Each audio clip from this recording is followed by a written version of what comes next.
She's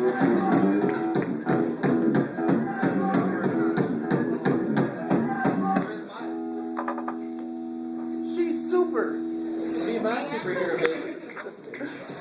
Presently, I am lost. No compass coach to set me straight, no stage light stars to guide my way. I am alone and adrift in a sea of silence.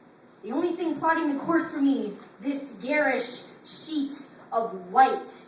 It is as useful as the reflection of a lighthouse beam off an airplane's wing. I have spent days drilling in front of the mirror, and yet every time my lips kiss this mic, it is as if my tongue trip tumbled out the door of that same airplane. Instead of cherishing the freedom that the moment provides, I am panic pulling on this ripcord, hoping it will save me. There is no safety net when you navigate the sacred space that spontaneity creates. I have forgotten what I took flight for in the first place, trading the sturdy ledge of a chair for this weightless space to enjoy the feeling of falling, to hear wind-borne whistles and snaps fly past my cheeks, to notice how free my limbs are to move, unencumbered, but still victim to the gravity of this moment.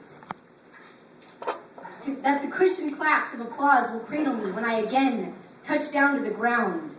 Noticing how much I struggled to act at home in my shiver skin suit on the floor again, a fellow poet told me to relish the feeling of being gripped tight by the stuttering hug of stage fright, because someday it might leave me for a new, more titillating lover. The fate I am still waiting for with shortened breath.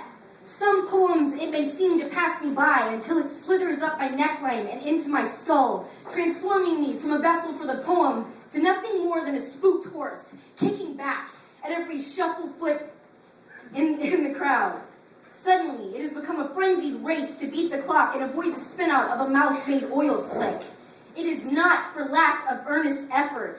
I have riddled every trick of slam, listened to the words of my poet elders, and tried in vain, bent backwards through stanzas I could only hold for 30 seconds, recorded myself, and listened until I grew tired of the sound of my own voice, followed the point of my index finger to every corner of the room as I say this aloud, hoping that this time it will take root. But what is all this poetic practice for? Shaking, I step on stage, and it is as if this mind, this body, this voice has become a runaway train.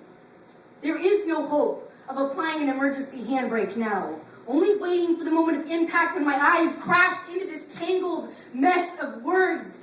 It is an origami crutch this unbroken body has long outgrown.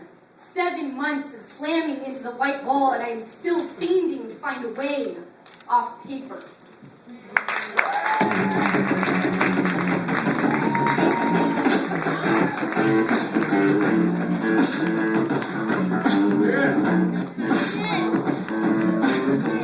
I love that she talks about stage fright and has the most confident hairstyle in the building. And is wearing a full-on cape. Like what? Like what? I'm a Superman. Like this condoms to me are like kryptonite. Alright, Jess, put them up. Do you want me to record your time? So,